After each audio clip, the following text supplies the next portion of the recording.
versículo de número 19 até o versículo de número 26.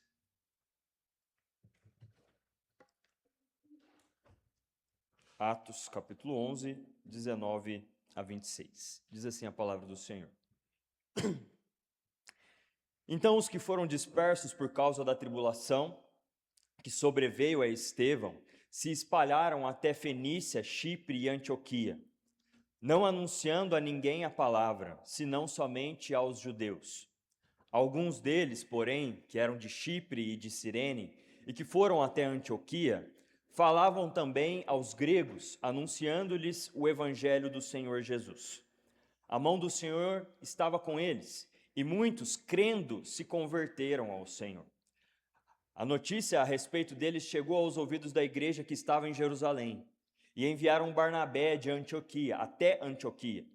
Tendo ele chegado e vendo a graça de Deus, alegrou-se e exortava a todos aqui com firmeza de coração permanecessem no Senhor, porque era homem bom, cheio do Espírito Santo e de fé, e muita gente se uniu ao Senhor.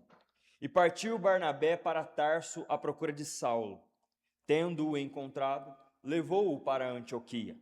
E por todo um ano se reuniram naquela igreja e ensinaram numerosa multidão. Em Antioquia foram os discípulos pela primeira vez chamados de cristãos. Vamos orar mais uma vez, pedindo a iluminação do Senhor nas nossas vidas. Pai bendito, Pai de amor, agora na sua presença, mais uma vez, nós pedimos e rogamos a Ti que a Tua palavra, por intermédio do Teu Espírito Santo, penetre os nossos corações, fale na nossa vida, na nossa mente, nos faça refletir, nos faça, Senhor, percebermos a urgência de clamarmos ao Senhor, de estarmos contigo e de experimentarmos porções e mais porções dessa santa palavra nas nossas vidas. Penetre, ó Deus, com Teu Espírito Santo essa mensagem e que saiamos aqui desejosos de frutificar diante da presença do Senhor. É assim que nós oramos, em nome de Jesus. Amém. Amém. Irmãos, em 2012, o pastor Francis Chan, um pastor com ascendência japonesa, mas ele é americano, escreveu uma obra, uma série de obras, na verdade, mas uma obra de forma específica intitulada O Deus Esquecido, na qual ele trabalha a perspectiva da doutrina do Espírito Santo como se o Espírito Santo fosse o Deus esquecido das nossas igrejas. É interessante porque a obra, e o Francis Chan deixa isso muito claro, ela não tem o intuito de revelar e mostrar algo que não é verdade, como se nós não falássemos do Espírito Santo nas nossas igrejas. Pelo contrário, por vezes nós falamos muito do Espírito Santo. Nós temos uma boa doutrina do Espírito Santo. E mesmo as igrejas que entendem o Espírito Santo de outras formas também tocam no assunto e falam a respeito do Espírito Santo. Mas na visão do Francis Chan, nós não esquecemos o Espírito Santo de forma teológica, mas nós esquecemos o Espírito Santo no nosso dia a dia. Nós esquecemos do Espírito Santo quando, por vezes, nós não caminhamos ao lado dele pedindo o direcionamento do Espírito Santo. Nós não esquecemos do Espírito Santo quando nós buscamos entendimento e compreensão, por exemplo, da palavra do Senhor, sem pedir que ele penetre essa palavra no coração, sem que ele ilumine essa palavra nas nossas vidas. Nós nos esquecemos do Espírito Santo quando vivemos a vida com Deus, buscando fazer a vontade do Senhor, sem compreender que nós somos completamente dependentes desse Espírito para realizar essa obra. Nós nos esquecemos do Espírito Santo quando nós tocamos no assunto do Espírito Santo só quando a gente pensa em milagre, só quando nós pensamos em algo extraordinário, e não quando um homem decide tomar uma decisão correta no seu trabalho, na escola, onde quer que ele esteja, na sua casa, ou uma mulher também. Pense antes de falar, um homem pense antes de agir com um domínio próprio. Nós esquecemos do Espírito Santo quando não pensamos que é Ele quem nos aperfeiçoa como homens e mulheres segundo o coração do Senhor, nos formando e nos amoldando à imagem de Jesus. E isso é tão espiritual, tão extraordinário como qualquer milagre que possa acontecer nas nossas vidas. E, na verdade, isso é um milagre nas nossas vidas. Então, para o Francis Chan, o Espírito Santo, por vezes, é o Deus esquecido nas nossas vidas. E eu quero falar sobre isso. Eu quero falar sobre sermos cheios do Espírito Santo e como nós precisamos fazer essa oração diariamente nas nossas vidas. Senhor, me torne um homem cheio do Espírito Santo. Senhor, me torne uma mulher cheia do Espírito Santo, e o quanto isso é importante para as nossas vidas. E nada melhor do que ler o livro de Atos. Atos dos Apóstolos, que na verdade poderia se chamar Atos do Espírito Santo. Porque nós percebemos que o personagem principal da narrativa de Atos inteira não é e não são os apóstolos construindo a igreja de Jesus, edificando a igreja de Jesus no primeiro século, mas sim a operação do Espírito Santo por meio de homens e mulheres para a edificação dessa igreja. E assim, olhando para o texto de Atos, nós vamos olhar para a narrativa do capítulo 11. O capítulo 11 é interessante, porque vai falar de um homem chamado Barnabé. Atos começa falando de Pedro, passa por Estevão, passa por Barnabé e vai culminar em Saulo, o famoso Paulo. Mas mesmo trabalhando a vida desses homens e mostrando o testemunho deles, praticamente todos os versículos introdutórios de grandes feitos desses homens vão terminar com a seguinte expressão: e Barnabé era cheio do Espírito Santo, e Saulo era cheio do Espírito Santo, e Pedro, pregando em Pentecostes, era cheio do Espírito Santo. Por isso o Espírito Santo é o fio condutor da narrativa de Atos, e assim nós precisamos olhar para esse texto dessa forma. A história começa aqui falando de Barnabé, mas ela precede um acontecimento em Atos capítulo de número 7. O primeiro mártir da igreja, Estevão. Estevão recebe uma perseguição tão intensa por pregar o evangelho que ele termina morto. E nós, inclusive, vemos que Saulo assistia ele sendo morto, apedrejado. O que acontece é que depois da morte de Estevão, a primeira morte, o primeiro mártir da igreja cristã, a igreja começa a ficar com muito receio da pregação.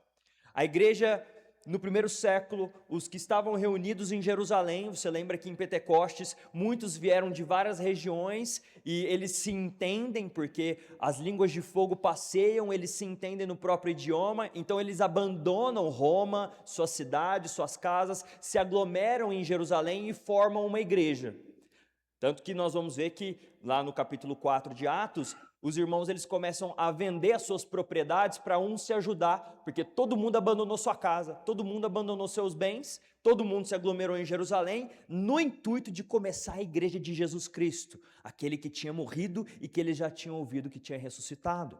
Então, eles abandonam as suas casas, eles constroem a sua moradia em Jerusalém e nas circunvizinhanças, e eles começam então um trabalho de evangelização e de plantação de igreja, ao ponto de chegar até em Antioquia, que era uma cidade mais ou menos a 350 quilômetros de Jerusalém. Então, perceba, a igreja se junta, mas quando Estevão morre, e quando ele é assassinado aos olhos deles, a igreja volta a se dispersar. Eles ficam receosos da pregação do evangelho. E eles temem o que o império poderia fazer com eles. Então, é exatamente esse o contexto aqui de Atos capítulo 11. Alguns chegaram à Fenícia, a perseguição dispersa eles. Alguns chegaram à Fenícia, outros à ilha de Chipre e à Antioquia da Síria. Antioquia era uma das maiores cidades do Império Romano, cosmopolita, culturalmente diversa, religiosamente pluralista e também conhecida pela sua imoralidade. E eles começam uma igreja naquele lugar. É nesse ambiente improvável que Deus começa a levantar uma das igrejas mais importantes do Novo Testamento. Antioquia se tornaria uma igreja missionária, responsável por enviar Paulo e enviar Barnabé para suas missões em Atos. Se você continuar a leitura de Atos, você vai ver que essa é a igreja enviadora deles, a igreja de Antioquia. E eles só vão para Antioquia porque eles se dispersam com medo da perseguição. Alguns cristãos vindo de Chipre e Cirene começaram a anunciar o Senhor Jesus também aos gentios. Seus nomes não foram registrados, mas foi por intermédio deles que Deus iniciou uma obra que influenciaria a história do cristianismo.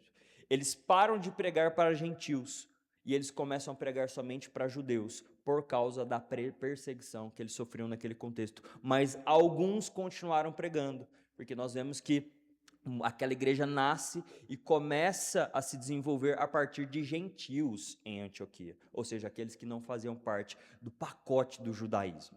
Mas então, nós vemos a história de um homem, Barnabé, e eu quero trazer esse homem como referência de um homem que era cheio do Espírito Santo. Lembrando que o grande protagonista do livro de Atos é o Espírito Santo. Em primeiro lugar, nós precisamos do Espírito e sermos cheios do Espírito, porque somente Ele produz uma consciência espiritual na nossa vida. Olha aí, Atos 11, 21. A mão do Senhor estava com eles, e muitos, crendo, se converteram ao Senhor. Perceba, os cristãos anunciavam o Evangelho, anunciavam a mensagem do Evangelho, mas Lucas não atribuiu as conversões à eloquência ou à estratégia dos mensageiros. Lucas vai dizer que a boa mão do Senhor estava com eles, a mão de Deus estava com eles, e assim eles creram. Eles pregaram, mas Deus abre os corações, Ele apresenta Cristo.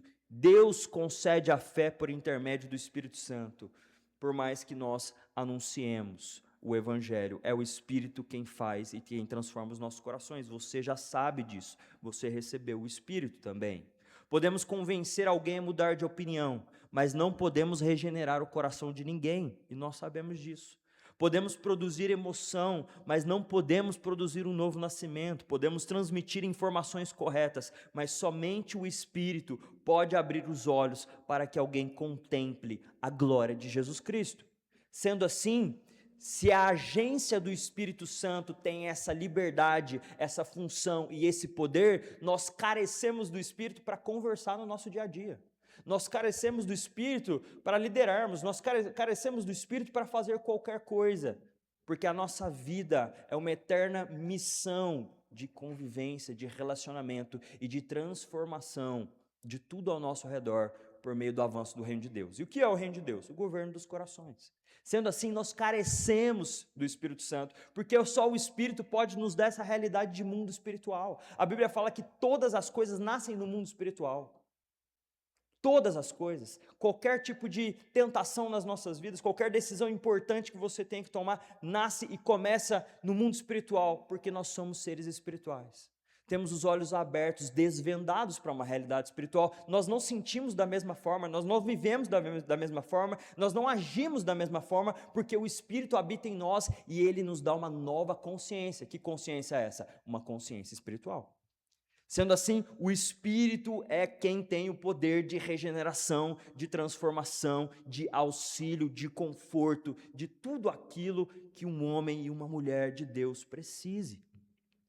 Por isso, o Espírito Santo não é só um complemento da vida, não é mais alguma coisa na vida cristã. Sem ele, não existe vida cristã.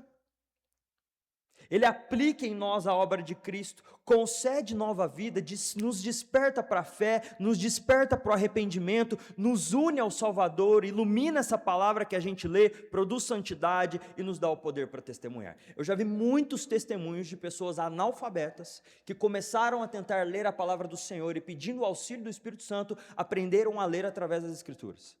Eu vi isso no Vale de Jequitinhonha, quando eu visitei lá. Senhorzinhos que nunca frequentaram uma escola, aprenderam a ler com a Bíblia, porque pediram a Deus o auxílio do Espírito Santo. Irmãos, o Espírito Santo ilumina essa palavra, porque às vezes a gente sabe ler, mas não sabe interpretar. Às vezes a gente sabe ler, mas não recebe essa palavra como uma semente de vida real na nossa história, na nossa jornada. E o Espírito Santo é quem produz e quem faz essas coisas. No seminário a gente aprendeu hermenêutica, o reverendo Washington está aqui, o reverendo Eliezer sabe bem disso também, e a gente aprende hermenêutica. Aprende também no curso de Direito, hermenêutica, né? Que é a interpretação do texto. Mas no seminário o que eu mais ouvia dos professores é: não tente fazer uma hermenêutica somente com técnica. A hermenêutica bíblica, o estudo da palavra, carece da dependência do Espírito Santo. Porque é o Espírito quem fala, é o Espírito quem ilumina, é o Espírito quem elucida a nossa mente e aplica essa palavra nos nossos corações. Como é bom quando a gente que está preparando uma mensagem, um sermão, tem um insight do Espírito.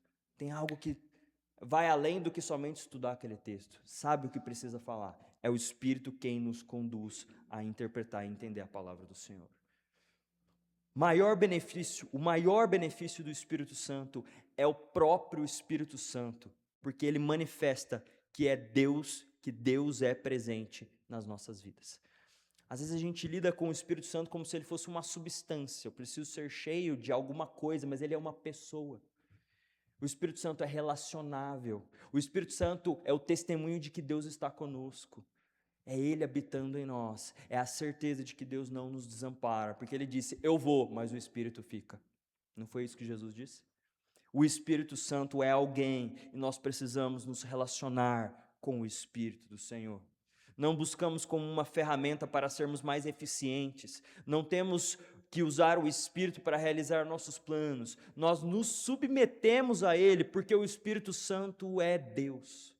E nós nos submetemos à pessoa do Espírito nas nossas vidas. Por isso, em primeiro lugar, precisamos do Espírito, porque somente Ele produz uma consciência espiritual em nós. Mas em segundo lugar, uma pessoa cheia do Espírito reconhece e celebra a graça do Senhor.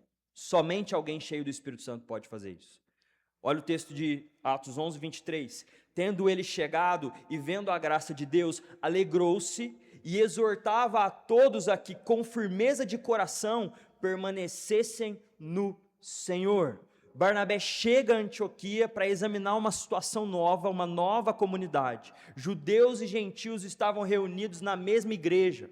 Ele poderia ter chegado desconfiado, poderia ter procurado apenas irregularidades, poderia ter se sentido ameaçado por uma obra que não havia começado, poderia ter tentado controlar, mas Barnabé viu a graça de Deus.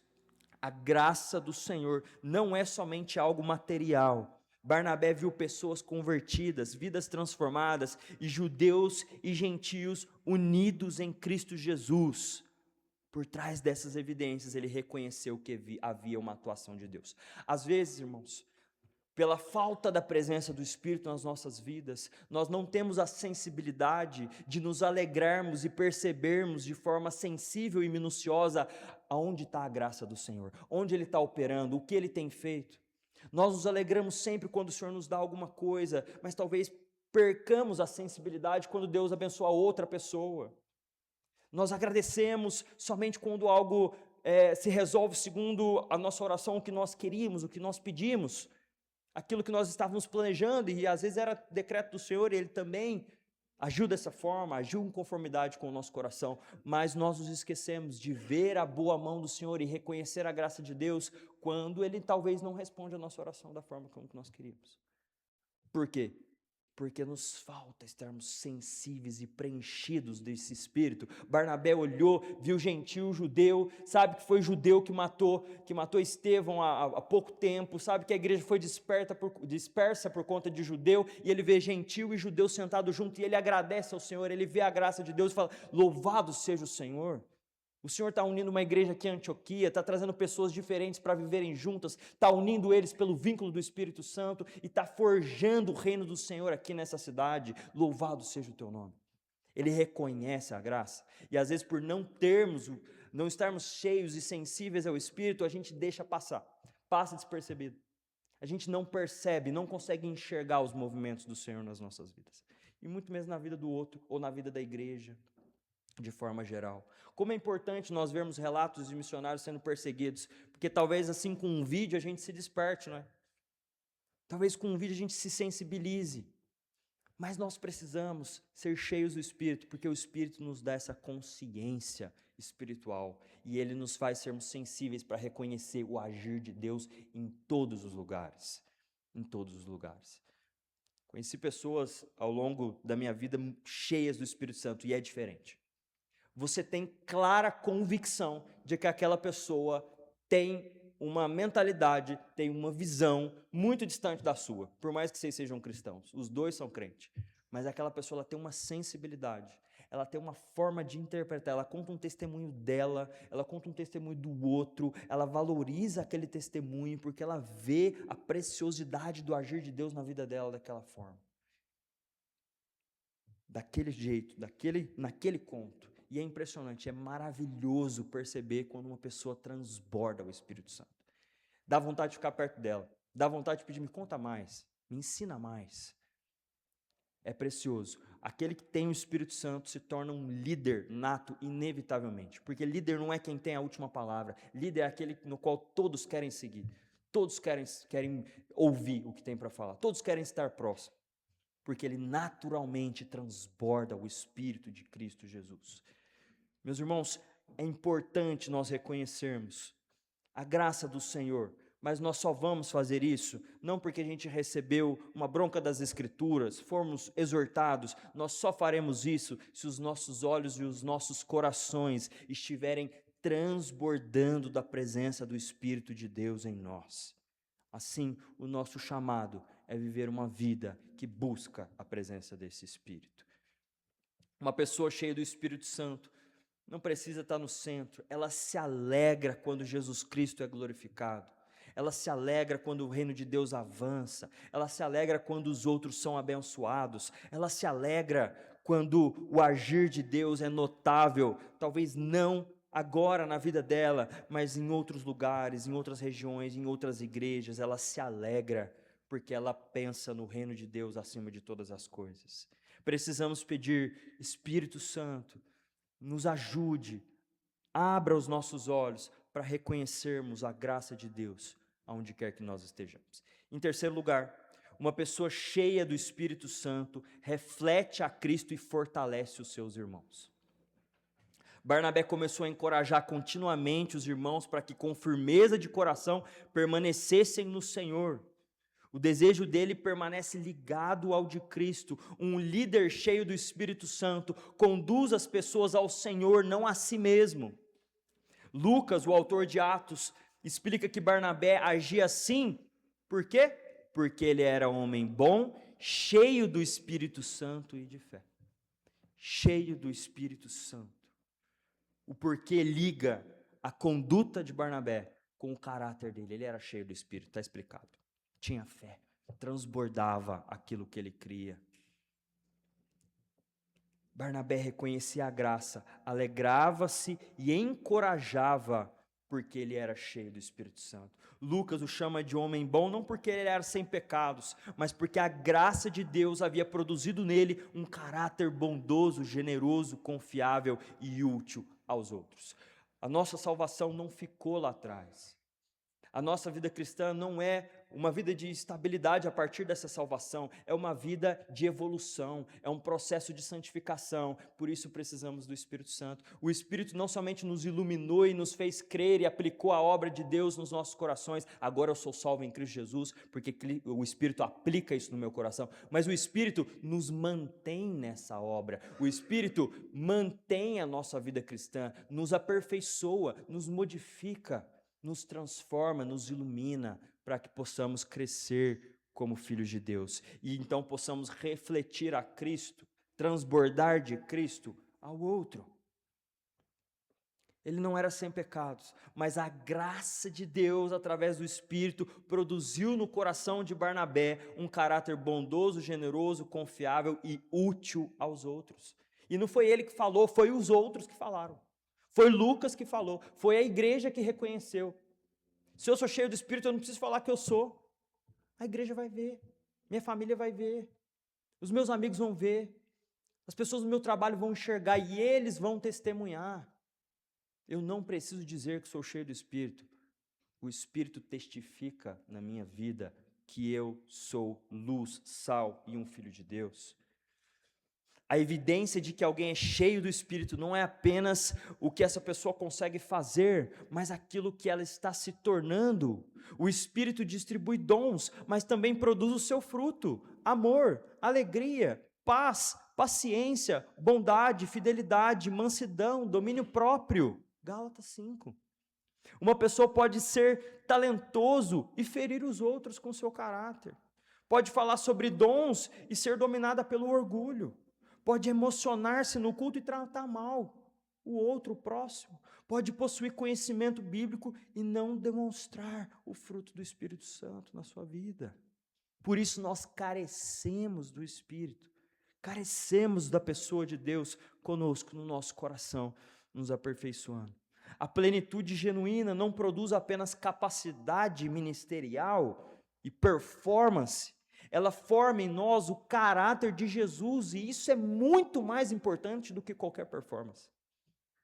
É muito mais importante, é o que o outro vai ver, é o que a igreja vai ver, é o que a sua família vai ver dentro de casa.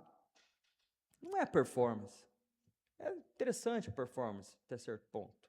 Para o outro, para abençoar o outro. Mas o testemunho, um coração transformado, fala muito mais do que qualquer performance.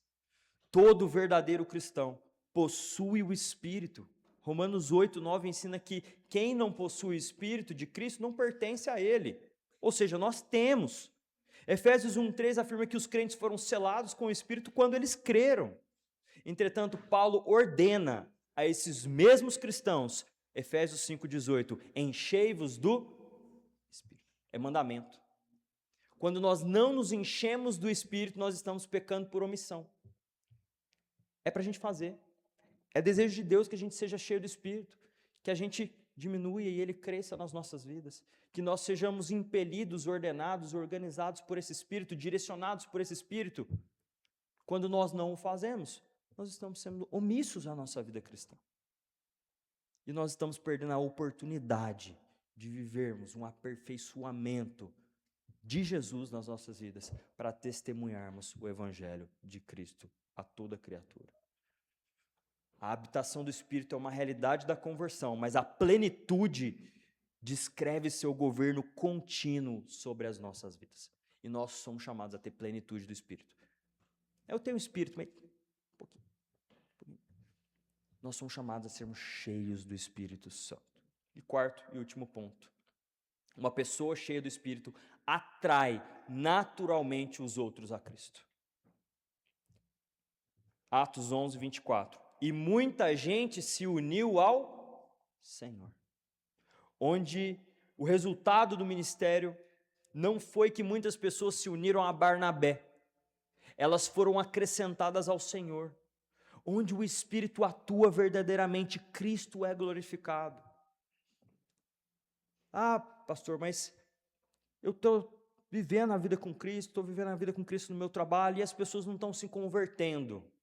Mas a semente é lançada pelo testemunho.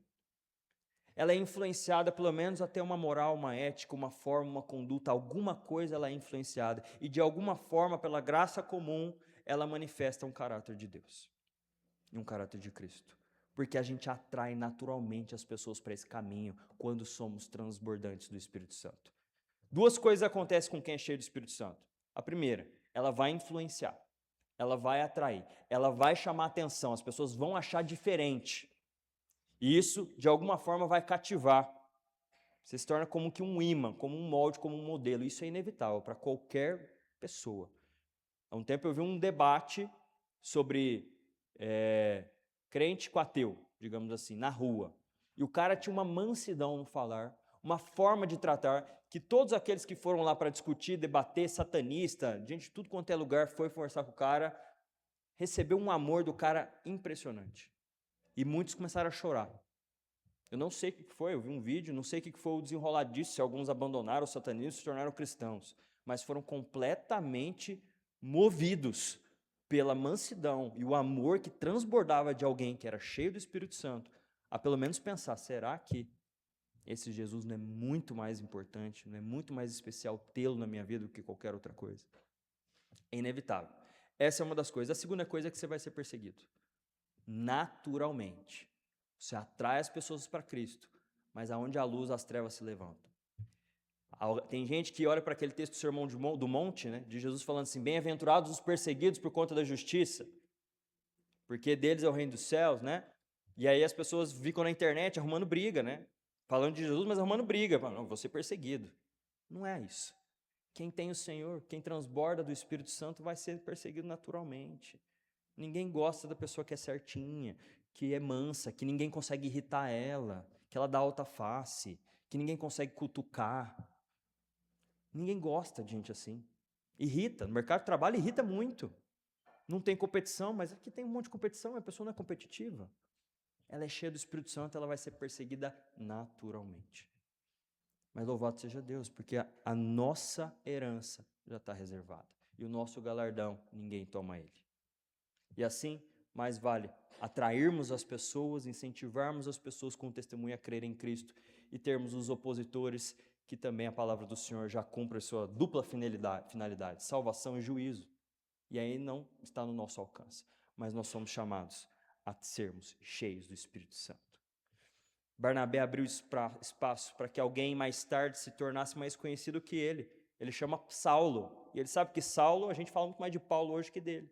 Ele chama Saulo para continuar a obra. Sabe que Saulo tinha uma competência, mas ele não está ligando. Ele não está importando. Porque a questão aí não é ego, quem aparece mais. A questão é Cristo sendo glorificado. A obra vai avançar, a igreja vai se consolidar. Pouco importa, meu irmão e minha irmã. Quem vai falar mais, quem vai ser mais... Pouco importa, meu irmão e minha irmã. Pouco importa. O que importa é que a gente faz parte desse reino e nos importa com os nossos dons, talentos e com o Espírito agindo em nós fazermos a vontade do Senhor para cada um de nós na porção que Ele der. Pouco importa quem tem mais nome, pouco importa quem tem mais alguma coisa, habilidade, pouco importa. Deus te deu o que você tem, Deus te deu aquilo que Ele quer que você use para glorificá-lo através dos dons dados pelo Espírito. A Bíblia diz: Senhor, ascende ao céu e derrama dons para a sua igreja segundo a proporção do dom de Cristo, a partir da porção do Espírito Santo em cada um de nós. Por isso somos corpo e precisamos uns dos outros. Meu irmão e minha irmã, que o Senhor Jesus, que o nosso Deus, seja de fato aquele que nos concede mais do seu Espírito e que a gente entenda a urgência, a necessidade de uma vida cheia do Espírito Santo de Deus, que nos dá intrepidez para pregar, que nos dá coragem e que nos dá um senso de reino acima de qualquer outra coisa nessa terra, que eleva a mensagem de Cristo ao alto patamar que ela deve estar nas nossas vidas e que tira os abrolhos, as casquinhas, aquilo que nos distancia, aquilo que nos tira do caminho, o chão, o piso escorregadio, que às vezes nós colocamos como princípios elementares importantes nas nossas vidas. Que sejamos uma igreja cheia do Espírito Santo. Uma igreja cheia do Espírito Santo transforma qualquer realidade, transforma qualquer bairro, dá testemunho para qualquer tipo de gente. Uma igreja cheia do Espírito Santo é o desejo de Deus para as nossas vidas. Amém? Que Deus nos abençoe. Que essa semana seja essa a sua oração. Senhor, me faz um homem cheio do Espírito Santo. Que essa seja a sua oração. Senhor, me faz uma mulher cheia do Espírito Santo. Que o Espírito Santo preencha a vida do meu lar, da minha casa, da minha família, da minha igreja, para a honra e glória do nome de Jesus. Amém.